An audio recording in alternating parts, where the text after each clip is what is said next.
اعوذ باللہ من الشیطان الرجیم بسم اللہ الرحمن الرحیم۔ اسماء خداوند متعال جل جلالہ کے حوالے سے آج ہم اللہ کے ایک اسم العزیز کے بارے میں کچھ بتانا چاہتے ہیں۔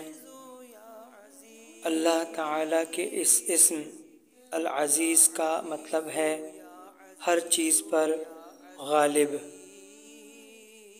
ایسا غالب کہ کوئی اسے اپنے ارادے پر عمل کرنے سے روک نہیں سکتا۔ اللہ کے اس اسم کو کثرت سے پڑھنے والا دشمنوں پر غالب ہوگا۔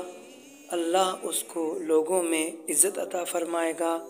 صبح کی نماز کے بعد 40 دن تک روزانہ 41 بار پڑھنے والا مکرم ہوگا، لوگوں کا محتاج نہ رہے گا۔ 125 بار روزانہ پڑھنا زیادہ بہتر رہتا ہے انشاءاللہ۔ بہت بہت شکریہ آپ نے اس ویڈیو کو دیکھا۔ بر محمد و آل محمد صلوات۔ اللہم صلی علی محمد و آل محمد وعجل فرجہم۔ مرحومین و مرحومات کے لیے درود شریف کی تلاوت کے طلبگار و خواستگار سر مظہر عباس۔